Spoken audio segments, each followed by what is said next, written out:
Hello everyone, welcome back to our channel GS Guru Academy. This is me Sonia धामा।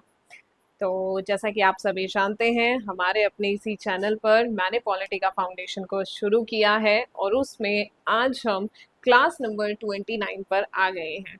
Class में जो topic चल रहा है उसमें मैं आपको फंडामेंटल राइट्स पढ़ा रही हूँ। फंडामेंटल राइट्स में अभी तक मैंने आपको आर्टिकल 12 टू 20 मैंने पढ़ा दिए हैं। ठीक है, आज हम बात करेंगे आर्टिकल 21 और 22 की आज हम बात करेंगे।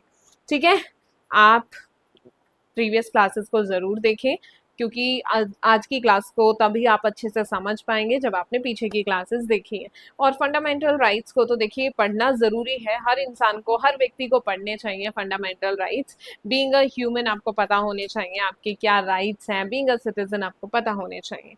ठीक है, चलो आते हैं अपनी क्लास के टॉपिक पर। आज का जो हमारा क्लास का टॉपिक है उसमें मैं आपको सबसे पहले पढ़ाऊंगी article 21।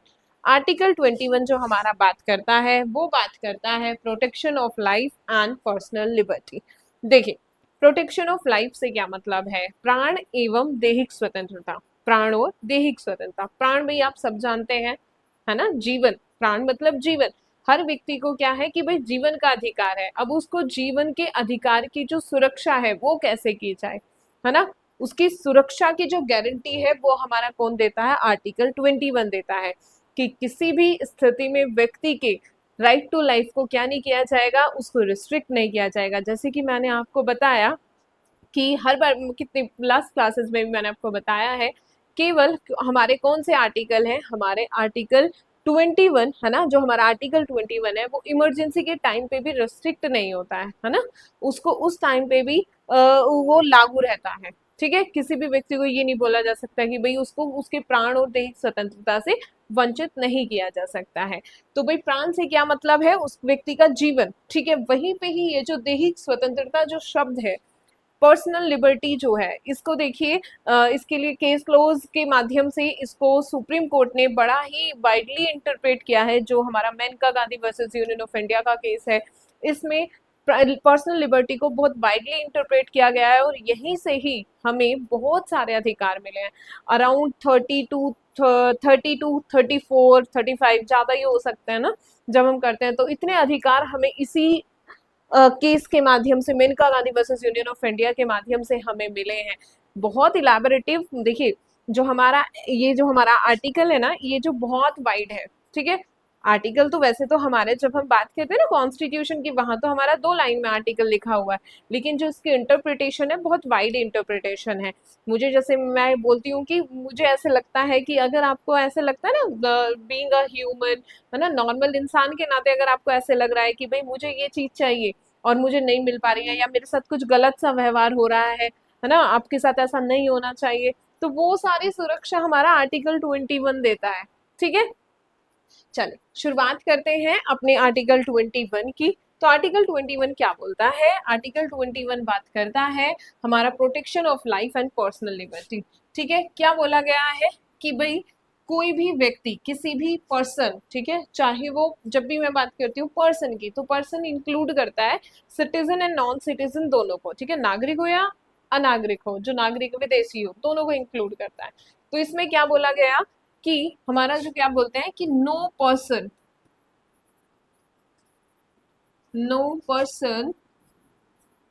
Shell be deprived no person shall be deprived of his his life and personal liberty except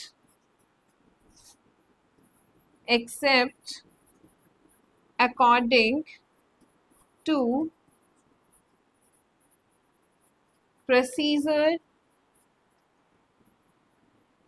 established by law। Procedure established by law, Hindi में क्या मतलब है? देखिए, मैं ना दोनों मीडियम को ही साथ लेने की कोशिश कर रही हूँ कि दोनों ही, देखिए इतनी भारी भरकम कुछ भाषा भी नहीं है, कि आपको समझ नहीं आएगी। और आज का जो टाइम है ना, देखिए पढ़ने के वे में तो हमें ना दोनों भाषाओं का ही ज्ञान होना चाहिए, और इसीलिए वो थोड़ा लिख गया पहले, है ना। अब मैं इसको हिंदी में भी इसको लिख देती हूँ। हिंदी में क्या बोलता है कि किसी भी व्यक्ति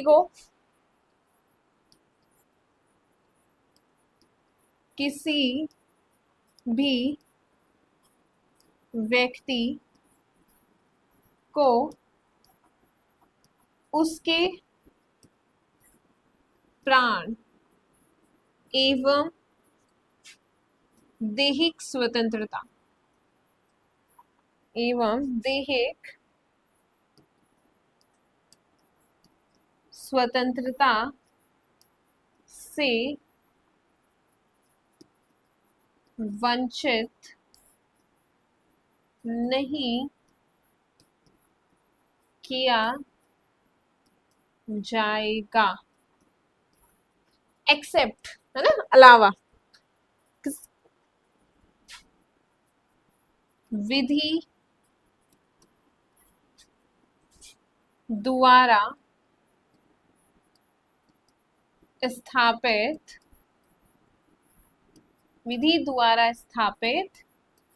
प्रक्रिया के अलावा, विधि द्वारा स्थापित प्रक्रिया के अलावा। Procedure established by law. देखिए, प्रोसीजर एस्टैब्लिश्ड बाय लॉ का मतलब है कि जो कानून बनाया गया है ना, जो विधि ने जो विधि बनी हुई है ना, सिर्फ उस विधि के अनुसार ही किसी भी पर्सन को क्या है, उसकी लाइफ से डिप्राइव किया जाएगा, वंचित किया जाएगा। बाकी आप किसी व्यक्ति के क्या है, प्राण नहीं ले सकते हैं। मैं थोड़ा सा इसको आपको डिस्क्राइब करूंगी। देखिए, विधि से क्या मतलब कि देखिए विधि कैसे होगी भाई। देखिए, हमारे यहाँ पे भाई कानून है, जैसे भाई किसी ने क्या कर दिया, मर्डर कर दिया, फॉर एग्जाम्पल मर्डर कर दिया किसी व्यक्ति ने, तो भाई मर्डर की सजा क्या है, डेथ भी है ना, मर्डर की सजा डेथ भी है। अब किसी ने बहुत ज्यादा कोई हीनियस क्राइम कर दिया, है ना, वहां पे क्या है, डेथ पेनल्टी। अब अगर कहने का मतलब है विधि द्वारा स्थापित प्रक्रिया का मतलब है कि अगर हमारे कानून में, जैसे कि अब हमारे यहाँ पे जो हमारा कानून क्रिमिनल लॉ हमारा क्या है, बीएनएस है, भारतीय न्याय संहिता है। अगर भारतीय न्याय संहिता ने हमारी भारतीय नागरिक या फिर भारतीय नागरिक सुरक्षा संहिता में कहीं प्रावधान है कि किसी भी व्यक्ति को, अगर कोई व्यक्ति ऐसा कार्य कर देता है तो उसमें उसकी लाइफ से उसे वंचित किया जा सकता है, उसे जीवन से वंचित किया जा सकता है, तो आप केवल तभी ही आप उसको क्या करेंगे, आप उसे फांसी देंगे, आप उसके जीवन से उसे वंचित करेंगे, अन्यथा आप उसे नहीं करेंगे। ठीक है, ये यहाँ पे इसका मतलब है विधि द्वारा स्थापित प्रक्रिया का। अब यहाँ पे क्या होता है, देखिए ये जो हमारा आर्टिकल ने तो हमारे ने बात कर दी, सीधा सीधा बता दिया कि आप किसी भी व्यक्ति को क्या नहीं करेंगे, उसके प्राण और दैहिक स्वतंत्रता से वंचित नहीं करेंगे विधि द्वारा स्थापित प्रक्रिया के अलावा। ठीक है, अब यहाँ पे, अब भाई फिर इसके समय समय पे यहाँ पे इसकी इंटरप्रिटेशन आई। अब यहाँ पे क्या आता है ना, केस आता है, फिर हमारे यहाँ पे एक केस आता है हमारा यहाँ पे AK गोपालन का केस। ठीक है,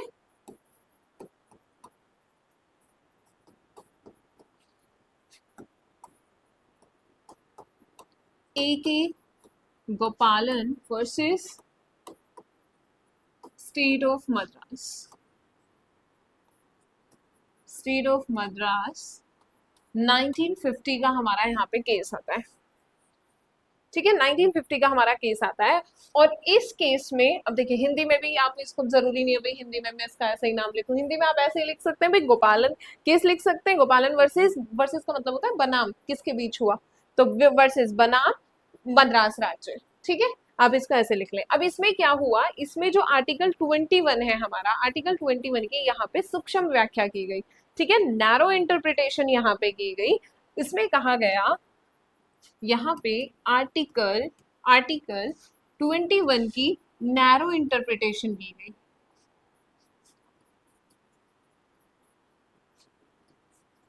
नैरो इंटरप्रिटेशन, है ना, यहाँ पे क्या किया गया, सूक्ष्म व्याख्या की गई। सूक्ष्म व्याख्या, आर्टिकल 21 की यहाँ पे सूक्ष्म व्याख्या की गई। यहाँ पे कहा गया कि जो हमारा आर्टिकल 21 है वो केवल आर्टिकल 21 केवल उपलब्ध है, आर्टिकल 21 उपलब्ध है मनमानी मनमानी कार्यकारी, मनमानी कार्यकारी के विरुद्ध, ठीक है, मनमानी कार्यकारी के कृत्यों के विरुद्ध, ठीक है, कृत्यों के विरुद्ध। आर्टिकल 21 मनमानी कार्यकारी कृत्यों के विरुद्ध, कार्यकारी क्या है यहाँ पे, arbitrary executive, arbitrary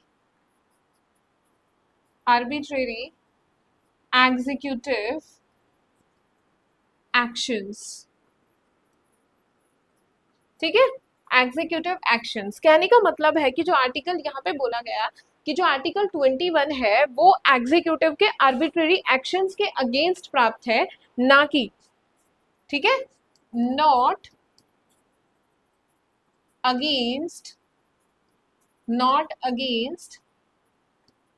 legislative actions. कहने का मतलब क्या हो गया कि जो स्टेट है, ठीक है, जो राज्य है, स्टेट आर्टिकल 21 में जो हमें अधिकार दिया गया है, आर्टिकल 21 में जो हमें प्राण और दैहिक स्वतंत्रता दी गई है, आर्टिकल 21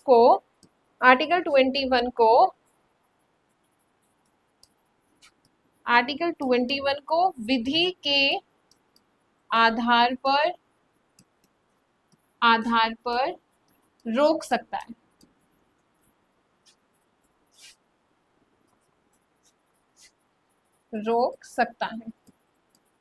ठीक है, रोक सकता है। यहाँ पे ये बोल दिया गया कि जो राज्य है, जो हमें प्राण, आर्टिकल 21 में प्राण और दैहिक स्वतंत्रता का जो अधिकार है उसे विधि के आधार पर उससे वंचित कर सकता है। नैरो इंटरप्रिटेशन का ये मतलब यहाँ पे हो गया कि कहने का मनमानी कार्यकारी के कृत्यों के विरुद्ध उपलब्ध है, ना कि, यहाँ पे हिंदी में भी लिख लेंगे, ना कि विधानमंडलीय कार्यवाही के, ना कि विधानमंडलीय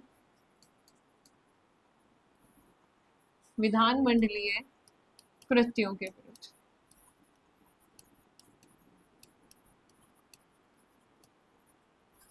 देखिए मैं ना नोट्स बनाने के लिए लिखती हूँ, पूरा सेंटेंस आप अपनी भाषा में कंप्लीट कर सकते हैं, जो की पॉइंट्स है ना वो मैं लिख देती हूँ यहाँ पे। जैसे कि समझे, एके गोपालन में क्या बोला गया, एके गोपालन में कहा गया कि जो हमारा आर्टिकल जो 21 है वो एग्जीक्यूटिव के एक्शंस के अगेंस्ट है, ठीक है, जो कार्यकारी है ना उसके अगेंस्ट प्राप्त है, ना कि विधानमंडलीय व्यवस्था के अगेंस्ट प्राप्त है। यहाँ पे सीधा सीधा कहने का मतलब हो गया कि जो राज्य है, ठीक है, जो राज्य है वो क्या कर सकता है, वो प्राण एवं दैहिक स्वतंत्रता के अधिकार को विधि के आधार पर क्या कर सकता है, वंचित कर सकता है, ठीक है, based on law, based on law, ठीक है, रोक सकता है, प्रिवेंट कर सकता है व्यक्ति को। तो यहाँ पे क्या हो गया, सूक्ष्म व्याख्या दी गई। यही पे इसके साथ में कहा गया कि जो पर्सनल लिबर्टी है, ठीक है, ये तो हो गया, यहाँ पे पर्सनल लिबर्टी भी आता है ना, right to life and personal liberty. फिर यहाँ पे जो पर्सनल लिबर्टी को यहाँ पे डिफाइन किया गया और यहाँ पे ये बोला गया कि जो पर्सनल लिबर्टी है उसका जो मतलब है वो व्यक्ति के पर्सन है ना, व्यक्ति की खुद से और जो उसकी जो बॉडी है उसकी स्वतंत्रता से संबंधित है, ठीक है, और इसमें कुछ इंक्लूड नहीं होता है। इसीलिए यहाँ पे ये बोला जाता है कि ये जो एके गोपालन वर्सेस स्टेट ऑफ मद्रास में जो हमारा आर्टिकल 21 है उसकी बड़ी ही नैरो इंटरप्रिटेशन यहाँ पे की गई है, ठीक है, सूक्ष्म व्याख्या यहाँ पे की गई है। अब क्या होता है, उसके बाद हमारा यहाँ पे मोस्ट इंपोर्टेंट यहाँ पे केस आता है मेनका गांधी केस, जिसने क्या बहुत सारे हमें अधिकार दिए, है ना, इसी ने वाइड इंटरप्रिटेशन इसी ने दी थी।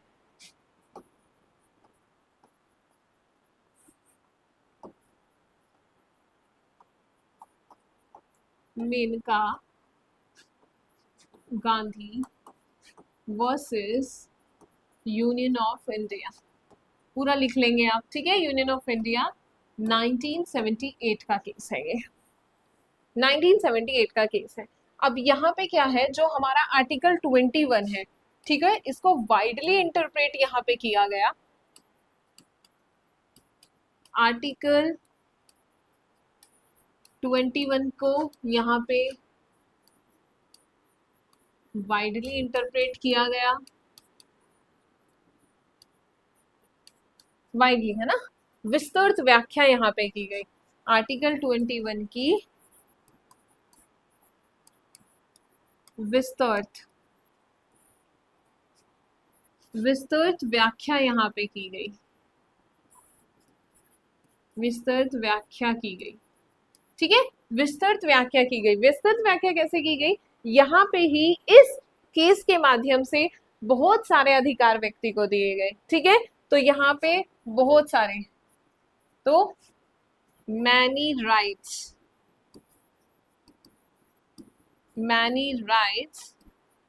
रिकॉग्नाइज्ड हुए, मैनी राइट्स रिकॉग्नाइज्ड हुए, बहुत सारे अधिकार यहाँ पे रिकॉग्नाइज किए गए इसके माध्यम से।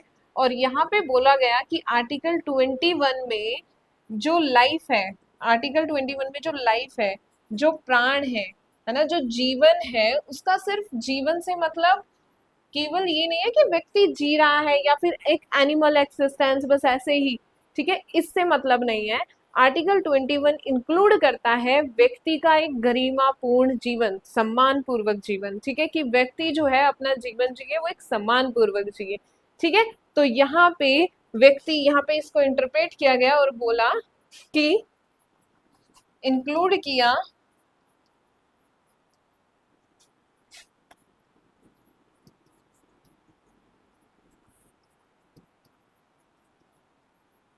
right to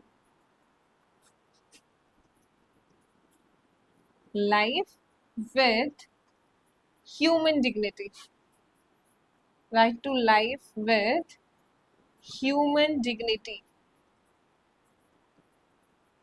मानवीय गरिमापूर्ण जीवन,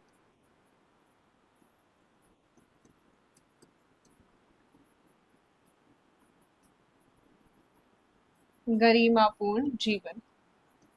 ठीक है, और इसी के माध्यम से ही फिर यहाँ पे क्या, बहुत सारे राइट्स को यहाँ पे रिकॉग्नाइज किया गया। ठीक है, अब जिसको यहाँ पे मैंने इसकी एक लिस्ट यहाँ पे दी है आपको, ये लिस्ट आप देख लेंगे, बहुत सारे यहाँ पे अधिकार दिए गए हैं, 30 से 35 के अराउंड यहाँ पे अधिकार दिए गए हैं। और समय समय पर जो जो रिक्वायरमेंट है वो भी, और भी रिक्वायर जो भी लगता है न्यायालय को, सर्वोच्च न्यायालय को, यहाँ पे आर्टिकल 21 में वो अधिकार रिकॉग्नाइज हो जाता है। ठीक है, ऐसा नहीं है कि दायरा सीमित है, सीमित नहीं है। ठीक है, समय समय पर बहुत सारे अधिकार हमें आर्टिकल 21 के तहत दिए गए हैं। ठीक है, जैसे सबसे पहले हमारा जो क्या है, right to live with human dignity. ठीक है, गरिमापूर्ण जीवन। ठीक है, हिंदी में आप इसको मैं बोलती चलूंगी, हिंदी मीडियम वाले इसी के साथ इसमें लिखते चलेंगे। ठीक है, गरिमापूर्ण जीवन। ठीक है, जीना कैसे है, गरिमापूर्ण, सम्मान पूर्वक जीना है। Right to a decent environment including pollution free, मैं यहाँ पे बोलूंगी ये क्या, हमारा स्वच्छ वातावरण का अधिकार। ठीक है, स्वच्छ वातावरण का अधिकार यहाँ पे दिया गया, वातावरण या पर्यावरण। ठीक है, स्वच्छ वातावरण का अधिकार। फिर राइट टू लाइवलीहुड, जीविकोपार्जन का अधिकार। ठीक है, कमाने का अधिकार, जीविकोपार्जन। राइट टू प्राइवेसी, निजता का अधिकार, लिख देती हूँ थोड़ा थोड़ा सा, जीविकोपार्जन। ठीक है, और यहाँ पे क्या हो गया, प्राइवेसी का मतलब है निजता।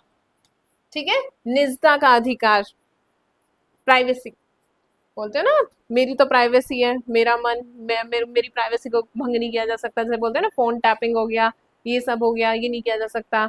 ठीक है, तो यहाँ पे राइट टू शेल्टर, शेल्टर होता है आश्रय का अधिकार।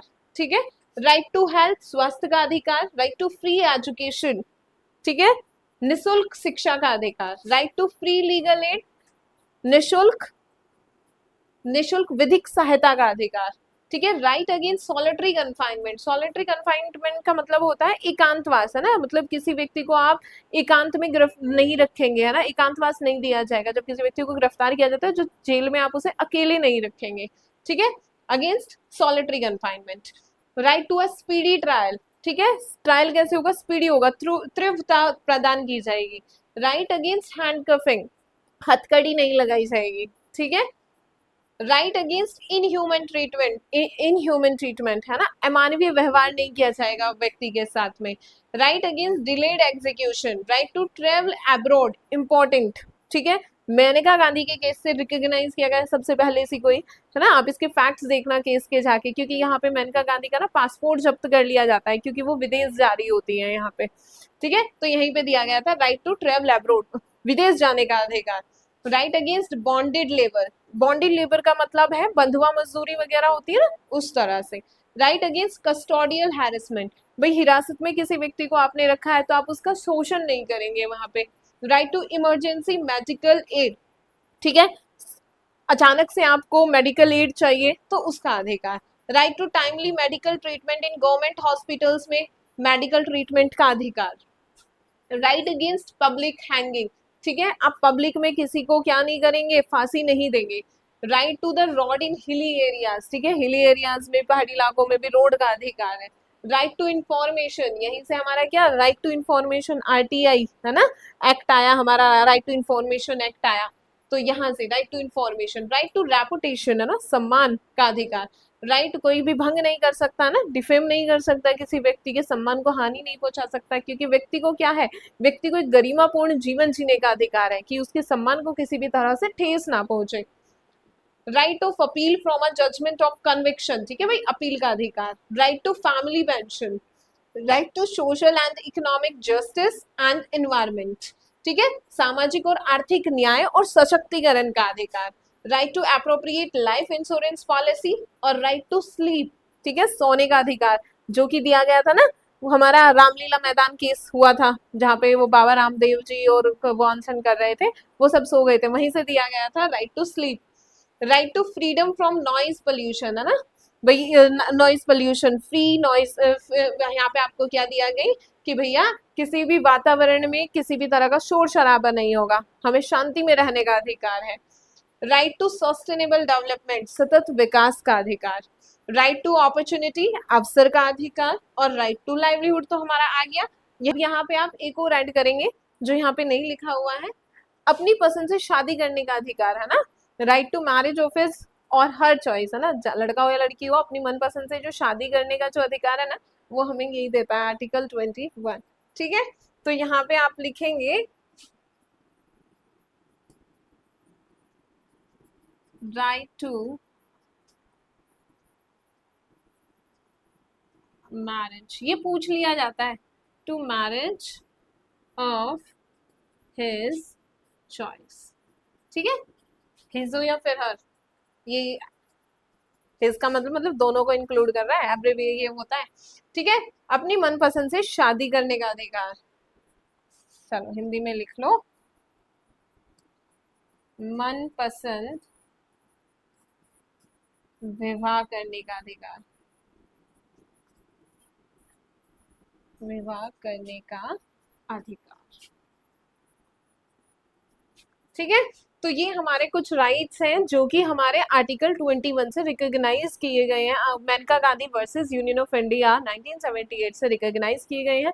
समय समय पे बहुत सारे अधिकार, मतलब जो भी अगर समय की रिक्वायरमेंट है तो देखो आगे और क्या आता है। अभी तक हमारे ये कुछ अधिकार हैं जो कि हमें आर्टिकल 21 ने दिए हैं। ठीक है, ये था हमारा आर्टिकल 21। अब इसके बाद हम पढ़ेंगे आर्टिकल 21A। ठीक है, आर्टिकल 21A, आर्टिकल 21A जो है हमारा,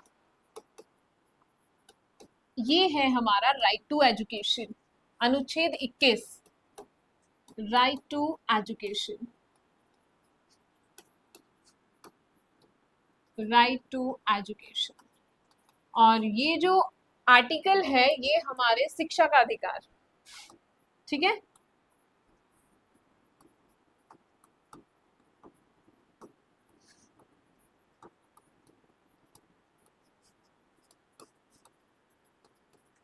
शिक्षा का अधिकार, ये अधिकार जो है हमारे संविधान में, इसके लिए 86 कॉन्स्टिट्यूशनल अमेंडमेंट हुआ यहाँ पे। ठीक है, सीए लिख देती हूँ शॉर्ट में। 86 कॉन्स्टिट्यूशनल अमेंडमेंट होता है 2002 में। ठीक है, इसके तहत ये हमारा आर्टिकल 21 जोड़ा जाता है। अब क्या होता है, यहाँ पे एक इम्पोर्टेंट केस आता है। ठीक है, चलो उससे पहले आर्टिकल की बात करते हैं कि आर्टिकल क्या बोलता है। तो आर्टिकल ये हमें बताता है, अनुच्छेद बताता है कि जो स्टेट है, ठीक है, वो क्या करेगा, वो 6 से 14 साल तक के बच्चों के लिए free education, free and compulsory education provide करेगा। ठीक है, तो स्टेट क्या करेगा, राज्य, हिंदी में लिख देती हूँ पहले ना, राज्य 6 से 14 वर्ष के बच्चों के लिए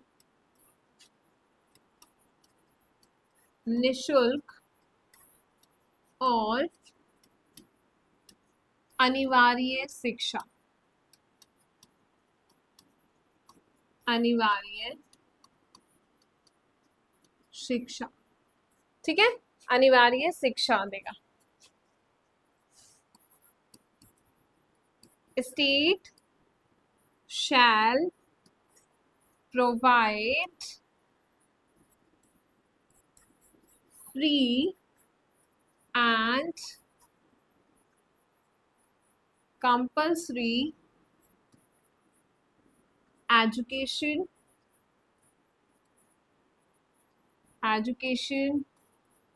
for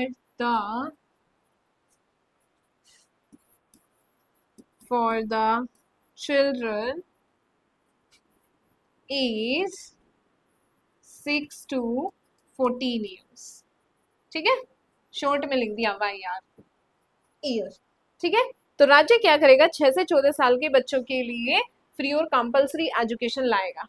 अब यहाँ पे क्या होता है, ये जो अधिकार है, यहाँ पे हमारे यहाँ पे जो सबसे पहले जो हमारे यहाँ पे जो केस हुआ, इसके लिए केस होता है हमारे यहाँ पे मोहिनी का केस। ठीक है, मोहिनी जैन वर्सेस कर्नाटका स्टेट का हमारे यहाँ पे केस होता है।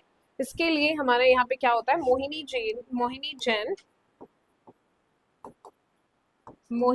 Jain versus Karnataka state, Karnataka state 1992 में ये केस होता है।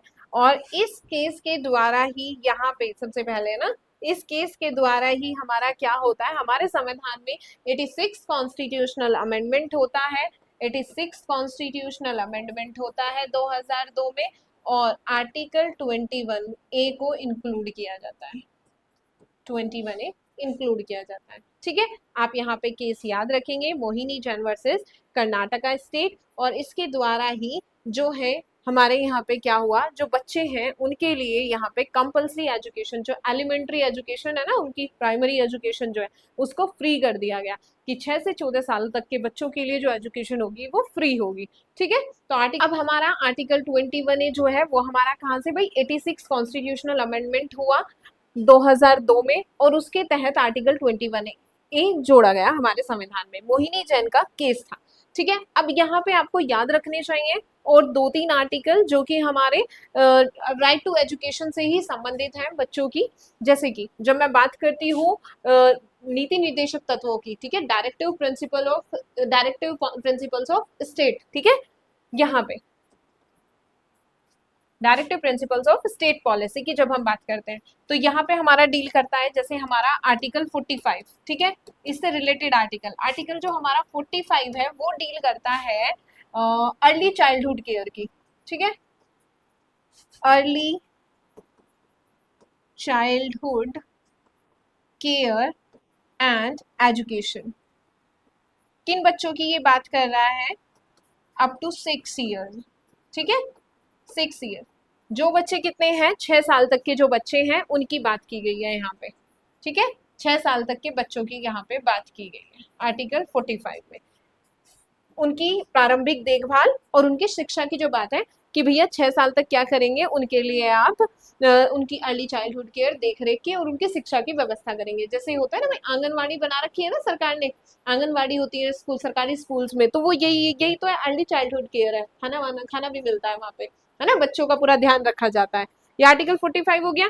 यहीं पे ही जब मैं बात करती हूँ, इसी के बाद यहाँ पे हमारा फंडामेंटल ड्यूटी जो है हमारी, हमारी आर्टिकल 51A में जो हमें दी गई है, उसमें जो हमारी 11वीं ड्यूटी है, ठीक है, 11 मौलिक कर्तव्य है ना व्यक्ति के, तो यहाँ पे जो हमारी 11 ड्यूटी है, 11th नंबर की जो ड्यूटी है, के नंबर की जो ड्यूटी है, वो इम्पोज की गई है पेरेंट्स पे, ठीक है, पेरेंट्स पे, गार्जियन पे, कि वो अपने बच्चे को क्या करेंगे, 6 से 14 साल तक के बच्चों को मीन्स उपलब्ध कराएंगे शिक्षा का, ना उनकी शिक्षा उपलब्ध करवाना वो माँ बाप की, उनकी गार्जियन की जिम्मेदारी होगी, ठीक है। तो आप यहाँ पे याद रखेंगे, ये भी यहाँ पे बच्चों की कि यहाँ पे कितनी एज है, यहाँ पे 6 to 14 ईयर है, ठीक है। और अब यहाँ पे क्या होता है, इसी के बाद फिर हमारे यहाँ पे क्या होता है, हमारे यहाँ पे आया राइट टू एजुकेशन एक्ट, ठीक है, राइट टू एजुकेशन एक्ट है, यहाँ पे हमारा आता है शिक्षा का अधिकार अधिनियम, right to education, right to education act, ये है हमारा 2009 का, 2009 का, जो कि लागू जो होता है 1 अप्रैल को, ये लागू होता है, लागू होता है 1 अप्रैल 2010 को, आप ये भी याद रखेंगे, ठीक है। शिक्षा के अधिकार से संबंधित हमारा जो अधिनियम है, वो अधिनियम हमारा 2009 का है, जो कि 1 अप्रैल 2010 से लागू हुआ है, ठीक है। ये आप यहाँ पे याद रखेंगे, ये हमारे कुछ प्रोविजंस जो हमारे से डील करते हैं। अब इसके बाद हम आते हैं अपने नेक्स्ट आर्टिकल पे। नेक्स्ट आर्टिकल है हमारा आर्टिकल 22, ठीक है। आर्टिकल 22 जो है हमारा, वो है protection against arrest and detention, ठीक है। ये बात करता है कि कुछ दशाओं में, है ना, जब व्यक्ति की क्या होती है, गिरफ्तारी होती है, या व्यक्ति का जो निरोध किया जाता है ना, उसे हिरासत में ले लिया जाता है, तो उन स्थितियों में व्यक्ति को क्या अधिकार है, व्यक्ति के क्या अधिकार है, उनकी ये बात करता है। ये जो अनुच्छेद है, ये जो आर्टिकल है, इसको ना, इसके ना 2 भाग है, ठीक है, इसके 2 भाग है। सबसे पहला जो भाग है, इसके 2 भाग है हमारे अनुच्छेद के, ठीक है।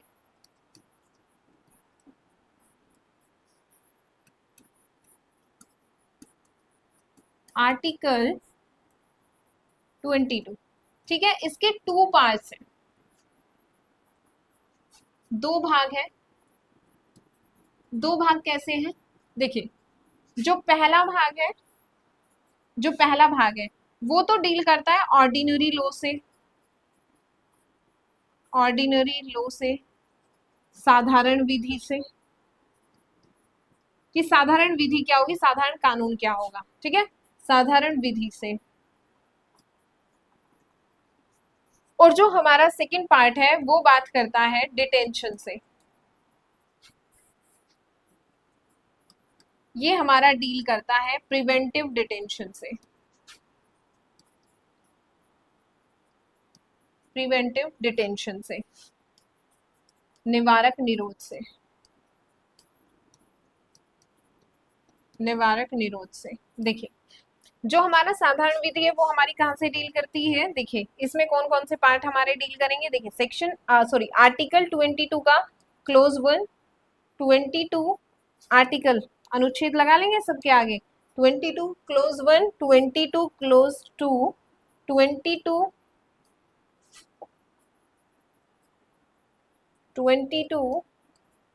क्लोज 3, ठीक है। यहाँ पे ही फिर आर्टिकल 22 का क्लोज 4, 22 क्लोज 5, 22 क्लोज 6 और 22 क्लोज 7, ठीक है।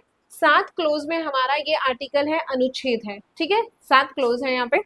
जो हमारे 4, 5, 6, 7 जो डील करते हैं, वो हमारे प्रिवेंटिव डिटेंशन से डील करते हैं, डिटेंशन से डील करते हैं, डिटेंशन, ठीक है, वो हमारे प्रिवेंटिव डिटेंशन से डील करते हैं। और जो ऑर्डिनरी लॉ से डील कर रहा है, वो हमारा 1, 2 और 3 डील कर रहे हैं इसके। देखिए, अब यहाँ पे आप एक शब्द आ रहा है डिटेंशन, देखिए, गिरफ्तारी आप समझते हैं अरेस्ट, ठीक है। अब यहाँ पे जो डिटेंशन है, जो हिरासत है, वो 2 तरह की होती है, ठीक है, डिटेंशन बोले आप, निरोध बोले, ठीक है, वो 2 तरह का होता है। डिटेंशन जो होता है, डिटेंशन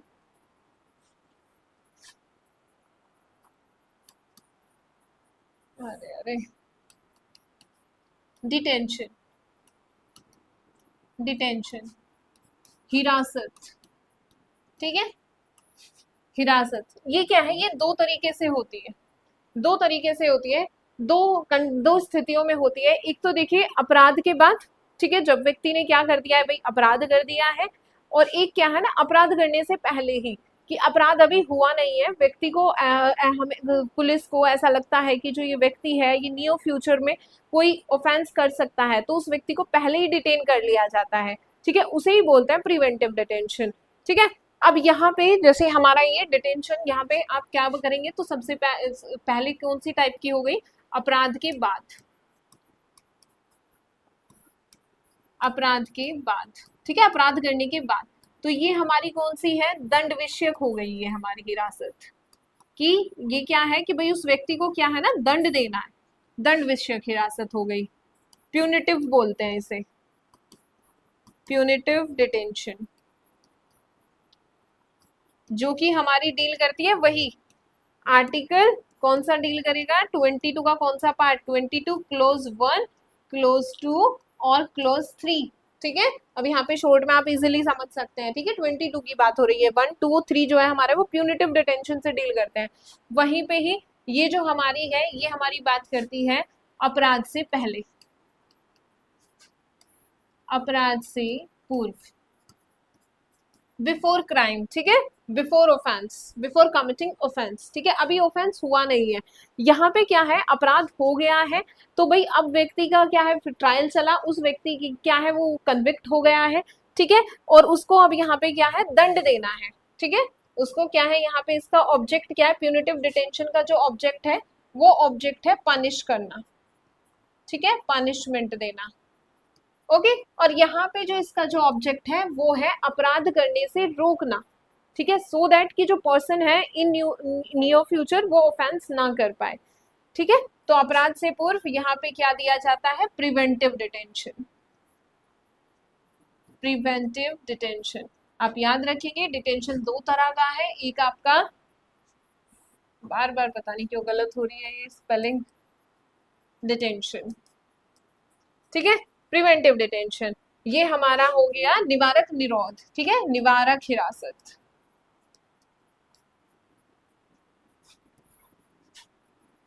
निवारक निरोध, ठीक है, निवारक निरोध। यहाँ पे ये जो हमारा यहाँ पे क्या है ना, अभी अपराध हुआ नहीं है, अपराध हुआ नहीं है, ठीक है, ना ही उस व्यक्ति का ट्रायल चला है, ना ही उसे कन्विक्ट किया गया है, उस व्यक्ति को क्या है, निरोध में रख लिया जाता है, व्यक्ति को डिटेन कर लिया जाता है, अपनी हिरासत में पुलिस ले लेती है ना, कुछ उस पे मतलब सस्पिशन है ना, ऐसा सस्पेक्टेड है वो पर्सन कि भाई वो नियर फ्यूचर में क्या है, ऑफेंस कर देगा, तो उसे पहले ही पुलिस उठा लेती है, अरेस्ट कर लेती है, सो दैट कि वो ऑफेंस ना करे, ठीक है, यही है क्या है, ये प्रिवेंटिव डिटेंशन है। और ये हमारा डील कहाँ से कर रहा है, वही हमारा आर्टिकल का 22 क्लोज 4, क्लोज 5, क्लोज 6 और क्लोज 7 हमारे प्रिवेंटिव डिटेंशन से डील करते हैं। हिरासत दो तरह की है, प्यूनिटिव और प्रिवेंटिव। प्यूनिटिव का ऑब्जेक्ट क्या है, पनिश करना, और प्रिवेंटिव का ऑब्जेक्ट है हमारा इसका अपराध करने से रोकना, अपराध, अपराध करने से रोकना। अब हम बात करेंगे अपने आर्टिकल 22 के पार्ट्स पे आते हैं, क्लोज पे आते हैं, ठीक है, क्या बात करता है।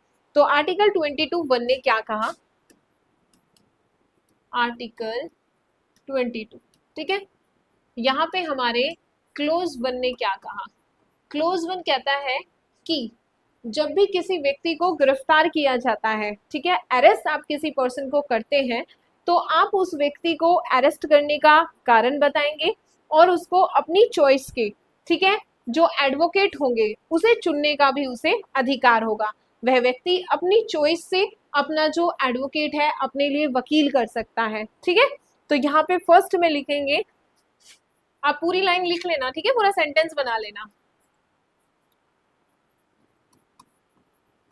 गिरफ्तार व्यक्ति, गिरफ्तार व्यक्ति को गिरफ्तारी का कारण बताया जाएगा, कारण बताया जाएगा, और उसे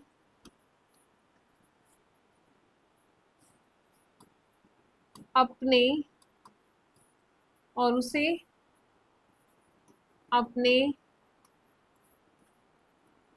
मनपसंद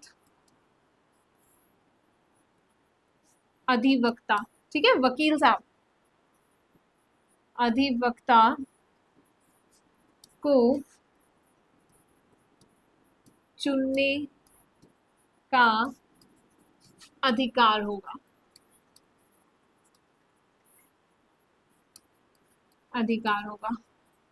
कहने का मतलब है व्यक्ति को क्या है, रीजन बताया जाएगा, रीजन ऑफ अरेस्ट, ठीक है, और उसे क्या होगा,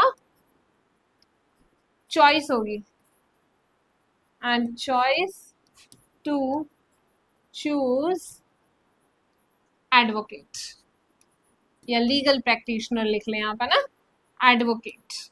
आपकी साधारण भाषा के लिए मैंने आपको एडवोकेट बता दिया है, ठीक है, लीगल प्रैक्टिशनर, यहाँ पे उसे चुनने का अधिकार होगा।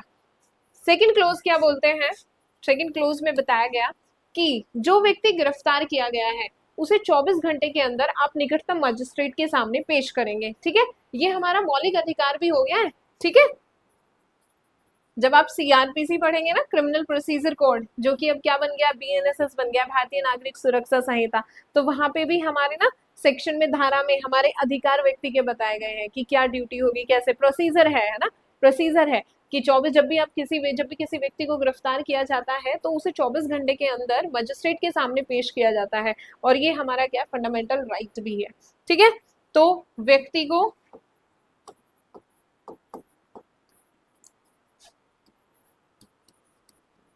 24 घंटे के अंदर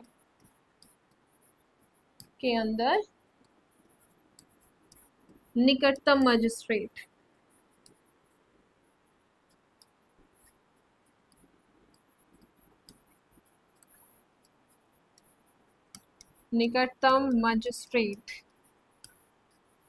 के सामने पेश किया जाएगा। अब देखिए यहाँ पे ना ये होता है सामने पेश किया जाएगा, यहाँ पे एक्सक्लूडिंग होता है, जो टाइम लगता है ना आने जाने में भी टाइम लगता है, उस टाइम को छोड़ के उसको आप एक्सक्लूड कर देंगे, और 24 घंटे के अंदर जब भी आप किसी व्यक्ति को गिरफ्तार करते हैं तो उसे आपको मजिस्ट्रेट के सामने पेश करना होगा विद इन 24 आवर्स, ठीक है। आपको जो अरेस्टेड पर्सन है उसको आपको मजिस्ट्रेट के सामने पेश करना होगा। यहाँ पे जो हमारा थर्ड क्लोज है, थर्ड क्लोज हमारा बताता है कि जो विदेशी शत्रु हैं, ठीक है, जो हमारे एनिमीज कंट्रीज हैं, उनपे ये जो उन्हें जो है ये जो ऊपर हमने अधिकार दिए हैं ये उन्हें नहीं दिए जाएंगे, ठीक है। तो आप ऐसे लिख लेंगे, विदेशी शत्रुओं को, एनिमीज कंट्रीज को, विदेशी शत्रुओं को, जो क्लोज 1 और 2 में है ना अधिकार है, जो ये क्लोज 1 और 2 में, चलो सिंपल ही लिख ले, विदेशी शत्रुओं को यह अधिकार नहीं होंगे, ठीक है। कौन से अधिकार, ये जो ऊपर दिए गए हैं दोनों, एरो लगा दिया मैंने समझने के लिए, आप पूरा लिख लेंगे अपनी भाषा में, ठीक है। फोर्थ क्लोज क्या बोलता है, फोर्थ क्लोज जो है वो हमारा निवारक निरोध से संबंधित है। मैंने बताया ना ये कब है भैया, जब अपराध हो गया उसके बाद की बात है कि भैया आपने क्या कर दिया, उस व्यक्ति को क्या है गिरफ्तारी का कारण बताओ, उसे उसकी चॉइस का, उसे प्रैक्टिशनर चूज करने का, एडवोकेट चूज करने की उसे छूट दो। सेकंड में बोला कि जिस व्यक्ति को गिरफ्तार कर लिया भैया उसे मजिस्ट्रेट के सामने 24 घंटे में पेश करो, ठीक है। थर्ड में बता दिया कि भैया आप जो विदेशी शत्रु है ना, जिस देशों से हमारे अच्छे संबंध नहीं है, उनको ये अधिकार नहीं होंगे। फोर्थ यहाँ पे बोलता है कि जो निवारक निरोध है, ठीक है, निवारक निरोध की जो अवधि होगी वो 3 महीने से अधिक नहीं होगी। निवारक निरोध की अवधि 3 महीने से अधिक नहीं होगी, ठीक है, 3 महीने से अधिक नहीं होगी। यहीं पे ही फिफ्थ क्लोज में बताया गया कि ये जो निवारक, जिस व्यक्ति का आपने निवारक निरोध, जिस व्यक्ति को आपने डिटेंशन किया है, ठीक है, जिस व्यक्ति को हिरासत में लिया गया है, उस व्यक्ति को आप उसका रीजन बताएंगे हिरासत का, कि आप उसे डिटेन क्यों कर रहे हैं, ठीक है, और उसे उसके जो उसका पक्ष रखने का भी आप उसे अवसर देंगे, ठीक है, अपॉर्चुनिटी उसे प्रोवाइड देंगे। तो निवारक निरोध, ठीक है, तो यहाँ पे क्या लिखेंगे,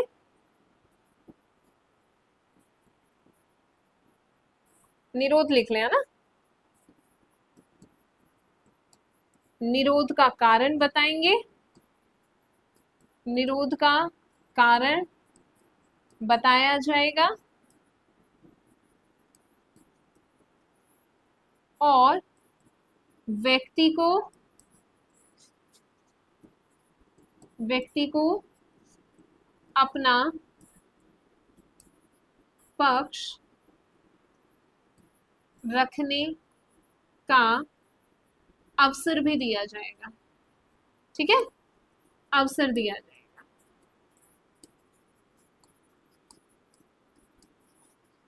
अब यहाँ पे जो 4 5 6 है ना, मैंने बताया ना कि ये हमारा कहाँ से डील कर रहे हैं, प्रिवेंटिव डिटेंशन से डील कर रहे हैं, ठीक है। तो यहाँ पे 4th में बोल दिया कि जब भी कोई व्यक्ति, आप किसी भी व्यक्ति को आप डिटेन करते हैं तो 3 महीने से अधिक का उसका डिटेंशन नहीं होगा। जिस व्यक्ति को डिटेन किया गया है उसको आप क्या करेंगे, रीजन बताएंगे और उसे अपॉर्चुनिटी देंगे उसे अपना पक्ष रखने का, ठीक है। 5th में, 6th में क्या बताया गया, 6th में बोला, 6th क्लोज ने यहाँ पे बताया 22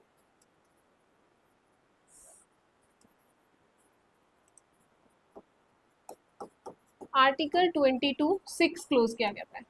6 ने बताया कि जिस भी व्यक्ति को आपने क्या किया है ना, डिटेन जब आप किसी व्यक्ति को करते हैं तो उस व्यक्ति को अगर प्राधिकारी को, जिस व्यक्ति को डिटेन किया है, जिस भी प्राधिकारी ने, अगर प्राधिकारी को लग रहा है, ऑथोरिटी को लग रहा है कि इसे कारण बताना जरूरी नहीं है, ठीक है, अगर हमने इसे कारण बताया तो भाई उससे क्या हो सकता है, जो पब्लिक ऑर्डर है वो डिस्टर्ब हो सकता है, या देश की जो हमारी स्थिति है ना, वो खराब हो सकती है, लोकहित के विरुद्ध है, ठीक है। अगर हमने इसे कारण बता दिया, इसका हमने कारण बता दिया डिटेंशन का, तो वो लोकहित के विरुद्ध है, तो ऐसी स्थिति में छूट है उस प्राधिकारी को कि वो उसे कारण ना बताएं, जरूरी नहीं है कि भैया आप कारण बताओ, ठीक है। तो 6 क्लोज में यहाँ पे क्या बताया, यदि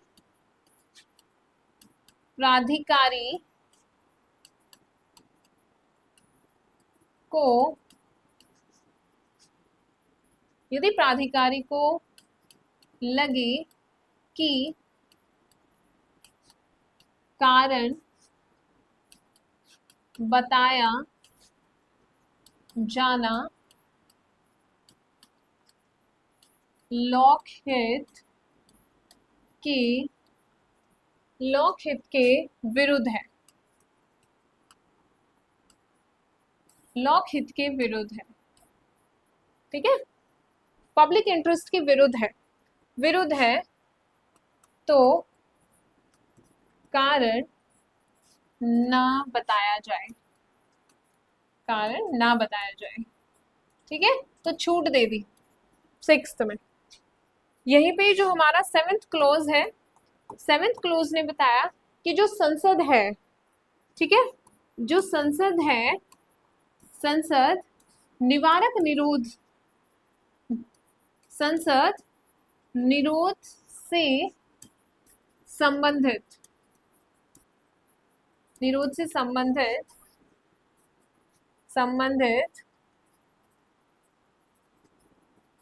विधि बनाएगी, संसद निरोध से संबंधित विधि बनाएगी कि कितना निरोध रखा जाएगा, कि डिटेंशन का जो टाइम पीरियड होगा वो कितना होगा, किस व्यक्ति का कितना डिटेंशन होगा, ठीक है, कि यहाँ पे किन मामलों में कितना डिटेंशन होगा, ठीक है, किन मामलों में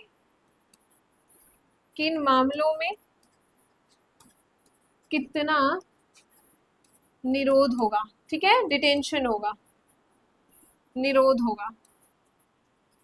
इसकी जो विधि है वो कौन बनाएगी, वो संसद बनाएगी, ठीक है। तो ये किसे दिया गया, ये संसद को अधिकार दिया गया है हमारा यहाँ पे, ठीक है। आई होप आपको ये आर्टिकल समझ आ गया होगा, बहुत इजी भी है, इजी ही है, ठीक है। थोड़ा सा आप लॉजिकली सोचेंगे ना तो आपको याद हो जाएगा, याद करने में कोई परेशानी नहीं होगी। सबसे पहले क्या बोला कि भैया आप गिरफ्तार व्यक्ति को, जो भी गिरफ्तार किया जाता है उस व्यक्ति को आप कारण बताएं उसका गिरफ्तारी का, उसे अपनी चॉइस का एडवोकेट चूज करने की उसे परमिशन दें, व्यक्ति को 24 घंटे के अंदर मजिस्ट्रेट के सामने पेश करें। विदेशी शत्रुओं को ये अधिकार नहीं होगी, ये जो हमने ऊपर 2 दिए हैं। और जो फोर्थ है वो बात करता है कि निवारक निरोध की जो अवधि होगी वो 3 महीने होगी। और फिफ्थ क्लोज बात करता है निवारक निरोध में जिस व्यक्ति को रखा गया है आप उसे उसका कारण बताएंगे, ठीक है, और उसको उसे अपना पक्ष रखने का भी अवसर देंगे। सिक्स ने बोला कि अगर जो प्राधिकारी निवारक निरोध में उस व्यक्ति को, जो भी अथॉरिटी उसको रखती है, अगर उसे लग रहा है कि इसे कारण बताना लोकहित के विरुद्ध है, ठीक है, इसका कारण बताया जाना लोकहित के विरुद्ध है, तो भैया उसे छूट है, वो नहीं बताएगी। सेवेंथ ने बताया कि जो संसद है वो निरोध से संबंधित किन मामलों में कितना निरोध होगा वो कानून बना सकती है, ठीक है। अब यहाँ पे ही हमारे यहाँ पे ना हमारे देश में कुछ निवारक निरोध से संबंधित कुछ कानून है, कुछ अधिनियम बनाए गए हैं, आप उन्हें देख लेंगे, ठीक है, कि भाई कौन कौन से अधिनियम है जो हमारे निवारक निरोध से संबंधित है। जैसे कि हमारा फर्स्ट हमारे यहाँ पे जो प्रिवेंटिव डिटेंशन एक्ट हमारा बना था, निवारक निरोध अधिनियम 1950 बनाया गया था, ठीक है। और ये जो अधिनियम है ये अब इस समय लागू नहीं है, इसको 1969 में समाप्त कर दिया गया। सेकंड जो है हमारा आंतरिक सुरक्षा व्यवस्था अधिनियम 1971, जिसे क्या किया गया है, रिपील कर दिया गया है, इसे भी 1978 में इसको रिपील कर दिया गया है, ठीक है। Maintenance of internal security act. Third जो है हमारा वो है विदेशी मुद्रा का संरक्षण एवं व्यसन निवारण अधिनियम, इसे हम कॉफी पौसा भी बोलते हैं, ठीक है, 1974। और ये जो हमारा अधिनियम है ये लागू है, ठीक है, ये एट प्रेजेंट में लागू है। Conservation of foreign exchange and prevention of smuggling activities act, ठीक है, स्मगलिंग वगैरह जो होती है ना, आप समझते हैं स्मगलिंग वगैरह, ठीक है। तो यहाँ पे ये हमारा जो है अधिनियम ये क्या है, लागू है।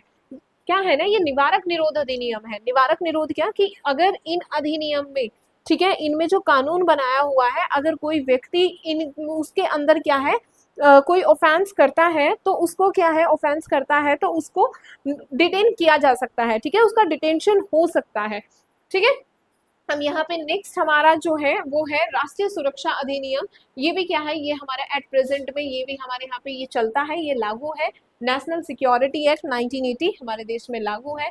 Terrorist and disruptive activities act है हमारा 1985 का, इसको समाप्त कर दिया गया। आतंकवादी और विध्वंसक क्रियाकलाप निवारण अधिनियम।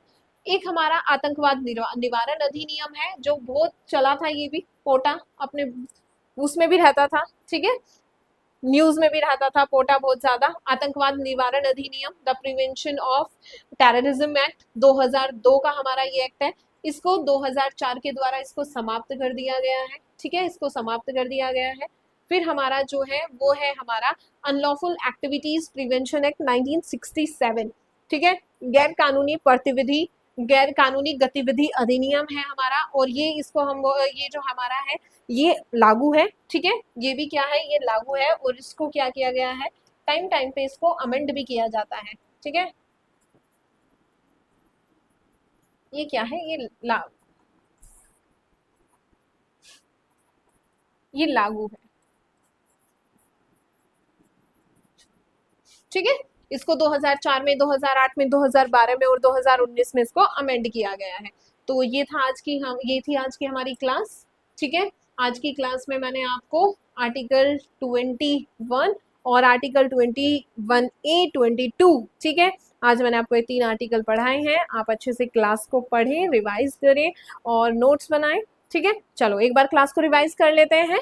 तो देखिए आर्टिकल 21 जो हमारा बात करता है वो हमारा बात करता है protection of life and personal liberty की बात करता है। लाइफ मतलब जीवन, पर्सनल लिबर्टी यहाँ पे दैहिक स्वतंत्रता, ठीक है। इसको हमारे यहाँ पे दैहिक स्वतंत्रता हमारा आर्टिकल 21 ने कहा गया है कि किसी भी व्यक्ति को उसके प्राण और दैहिक स्वतंत्रता से वंचित नहीं किया जाएगा विधि द्वारा स्थापित प्रक्रिया के अलावा, ठीक है। केवल विधि के द्वारा स्थापित प्रक्रिया से ही किसी व्यक्ति को आप क्या कर सकते हैं, उसके जीवन की स्वतंत्रता से आप वंचित कर सकते हैं। इसके अलावा आप किसी व्यक्ति के किसी व्यक्ति को उसके जीवन के अधिकार से वंचित नहीं किया जा सकता है, ठीक है। अब यहाँ पे हमारा जो है इसमें हमारा केस आता है AK गोपालन का केस 1950 में। इसके माध्यम से जो हमारा आर्टिकल 21 है उसको उसकी जो है एक सूक्ष्म व्याख्या यहाँ पे की जाती है, नैरो इंटरप्रिटेशन की जाती है। यहाँ पे बोला जाता है कि जो आर्टिकल 21 है वो केवल एग्जीक्यूटिव एक्शंस के अगेंस्ट है, ठीक है, एग्जीक्यूटिव के जो आर्बिट्रेरी एक्शन है उनके अगेंस्ट प्राप्त है, ना कि लेजिस्लेटिव के एक्शंस के अगेंस्ट, ठीक है। और यहीं पे ही बोला गया, इसका ये मतलब हो गया कि जो स्टेट है वो क्या कर सकता है, व्यक्ति को उसके प्राण एवं दैहिक स्वतंत्रता से विधि के आधार पर उसे वंचित कर सकता है। फिर इसके बाद हमारा यहाँ पे केस आता है Maneka Gandhi versus union of India 1978, और इसमें जो हमारा आर्टिकल 21 है उसको वाइडली इंटरप्रेट किया जाता है और आर्टिकल 21 की विस्तृत व्याख्या की जाती है। इस केस के माध्यम से बहुत सारे अधिकार व्यक्ति को दिए जाते हैं, ठीक है। जैसे यहाँ पे हमारे कुछ अधिकार हैं, यहाँ पे जैसे right to live with human dignity, ठीक है, मानवीय सम्मान के साथ जीना, मानवीय गरिमापूर्ण जीवन जीने का जो अधिकार है वो हमारा आर्टिकल 21 से, स्वच्छ वातावरण का अधिकार, जीविकोपार्जन का अधिकार, निजता का अधिकार, आश्रय का अधिकार, स्वास्थ्य का अधिकार, राइट टू हेल्थ, ठीक है, निशुल्क विधि सहायता का अधिकार, सॉलिटरी कन्फाइनमेंट, ठीक है, अगेंस्ट सॉलिटरी कन्फाइनमेंट ना, एकांतवास के विरुद्ध अधिकार, ठीक है, right to speedy trial, right against handcuffing, right against inhuman treatment, delayed execution के against, right to travel abroad, ठीक है, विदेश में घूमने का अधिकार, right against bonded level custodial harassment के अगेंस्ट अधिकार, इमरजेंसी मेडिकल एड का अधिकार, ठीक है, और टाइमली मेडिकल ट्रीटमेंट होना चाहिए इन गवर्नमेंट हॉस्पिटल्स में, ये भी हमारा अधिकार यहाँ से रिकॉग्नाइज किया गया। Right against public hanging, right to the road in the hilly areas में रोड का अधिकार, राइट टू इंफॉर्मेशन सूचना का अधिकार, राइट टू रेपुटेशन सम्मान, राइट टू अपील का अधिकार, right to family pension, social and economic justice empowerment, right against bar fetters, ठीक है, ये बार फैटर्स होता है बेड़ियां, जैसे जंजीर वगैरह नहीं बांधी जाती थी उस तरह से, तो इस तरह से आप किसी व्यक्ति को जब भी गिरफ्तार किया जाता है तो आप उसे बेड़ियां नहीं लगाएंगे, ठीक है। Right to appropriate life insurance policy, right to sleep, ठीक है, सोने का अधिकार, right to freedom from noise pollution, शांति होनी चाहिए एनवायरमेंट में, शोर शराबा नहीं होना चाहिए, राइट टू सस्टेनेबल डेवलपमेंट, सतत विकास का अधिकार, राइट टू अपॉर्चुनिटी, और ठीक है यहीं पे राइट टू मैरिज ऑफिस और हर चॉइस, ठीक है, अपनी मर्जी से शादी करने का अधिकार भी, वो भी हमारा आर्टिकल 21 में ही रिकॉग्नाइज हुआ है, ठीक है। इसके बाद हमारा आता है आर्टिकल 21A। आर्टिकल 21A जो हमारा डील करता है वो डील करता है शिक्षा के अधिकार से। जो हमारा शिक्षा का अधिकार है ये क्या बात करता है, इसको हमारे शिक्षा के अधिकार को 86वां संविधान संशोधन 2002 के तहत हमारे संविधान में जोड़ा गया। यहाँ पे केस था मोहिनी जैन वर्सेस कर्नाटका स्टेट 1992 का ये केस था। इसी के माध्यम से हमारे संविधान में 86वां संविधान संशोधन हुआ और ये अनुच्छेद आर्टिकल 21 राइट टू एजुकेशन हमारे संविधान में जोड़ा गया, ठीक है। इससे कुछ राइट टू एजुकेशन से रिलेटेड हमारे कुछ आर्टिकल्स हैं, आर्टिकल 45, आर्टिकल 51 ही, ठीक है। राइट टू एजुकेशन एक्ट 2009 भी हमारा यहीं से आता है, ठीक है, एजुकेशन से हमारा रिलेटेड है। राइट टू एजुकेशन एक्ट 2009 जो कि 1 अप्रैल 2010 को लागू हुआ, ठीक है। फिर हम बात करते हैं आर्टिकल 22 की। आर्टिकल 22 जो है वो हमारा बात करता है protection against arrest and detention की, ये बात करता है। ये आर्टिकल 22 हमारा 2 पार्ट्स में हम इसे पढ़ते हैं, 2 पार्ट्स हैं इस आर्टिकल के। फर्स्ट पार्ट जो डील करता है वो एक ऑर्डिनरी लॉ साधारण विधि से डील करता है, वहीं पे जो हमारा सेकंड पार्ट है वो प्रिवेंटिव डिटेंशन से डील करता है, ठीक है। 22 का क्लोज 1, 2, 3 ये हमारा ऑर्डिनरी लॉ से डील कर रहा है और जो 4 से लेके 7 क्लोज तक ये हमारा निवारक निरोध से डील कर रहा है। डिटेंशन जो होता है वो 2 तरह का होता है, हिरासत 2 तरह की होती है, एक तो अपराध करने से पहले और एक अपराध करने के बाद, ठीक है। अपराध करने के बाद कब होती है, या अपराध करने के बाद जो हिरासत में किसी व्यक्ति को लिया जाता है तो वो उसकी जो डिटेंशन होती है उसे हम बोलते हैं प्यूनिटिव डिटेंशन, ठीक है। इसका ऑब्जेक्ट क्या है कि भाई अब उस व्यक्ति को क्या है, दंड देना है। जिस व्यक्ति को किसी व्यक्ति ने कोई क्राइम कर दिया है, फिर उसका भाई क्या होगा, ट्रायल होगा, उसको कन्विक्ट किया जाएगा, फिर उसे कन्विक्ट किया गया है तो फिर उसे जो दंड है उसको दंड देना ही इसका ऑब्जेक्ट है। यहाँ पे हमारे जो आर्टिकल का 22 का पार्ट 1, 2 और 3 ये हमारा क्लोज 1, 2, 3 जो है ये हमारा प्यूनिटिव डिटेंशन से डील करेगा। सेकेंड प्रिवेंटिव डिटेंशन जो हमारे डील करेंगे आर्टिकल की पार्ट 4, 5, 6 एंड 7, ठीक है। यहाँ पे प्रिवेंटिव डिटेंशन क्या है, यहाँ पे जो अपराध है वो अभी हुआ नहीं है, अपराध करने से पहले ही प्रिवेंटिव डिटेंशन की व्यक्ति जो है उसको अपराध करने से रोका जाए, है ना, संदेह के आधार पर व्यक्ति को डिटेन कर लिया जाता है, इसे ही बोलते हैं प्रिवेंटिव डिटेंशन, ठीक है। आर्टिकल पे हम आएंगे, हमारा आर्टिकल का जो आर्टिकल 22 का जो फर्स्ट क्लोज है वो हमारा डील करता है कि जब भी किसी व्यक्ति को गिरफ्तार किया जाता है तो आप उसे गिरफ्तारी का कारण बताएंगे, आप उस व्यक्ति को ये बताएंगे कि आपको अपनी मनपसंद के वकील, अधिवक्ता, है ना, लीगल प्रैक्टिशनर को चूज करने का अधिकार है, आप अपनी मर्जी से अपना वकील ढूंढ ले ना, वकील चूज कर ले। सेकंड में, जिस व्यक्ति को आपने गिरफ्तार किया है आप उसे 24 घंटे के अंदर मजिस्ट्रेट के सामने पेश करेंगे। यहाँ पे जो ट्रैवल वगैरह में जो समय लगता है उसको आप एक्सक्लूड करते हैं, उसको एक्सक्लूड किया जाता है, ठीक है, वो उससे बाहर होता है। थर्ड में, ये जो हमने जो दो ऊपर अधिकार दिए हैं, फर्स्ट क्लोज फर्स्ट में और क्लोज सेकंड में, ये अधिकार जो है वो हमारे एनिमीज जो कंट्रीज हैं उनके लोगों को प्राप्त नहीं होंगे, एनिमीज कंट्रीज को, विदेशी शत्रुओं को ये प्राप्त नहीं होंगे। फोर्थ जो हमारा बात करता है वो निवारक निरोध से संबंधित है, ठीक है, प्रिवेंटिव डिटेंशन से संबंधित है। और फोर्थ क्लोज में बताया गया कि जो प्रिवेंटिव डिटेंशन की जो अवधि होगी, जो टाइम होगा, वो 3 महीने से अधिक नहीं होगा।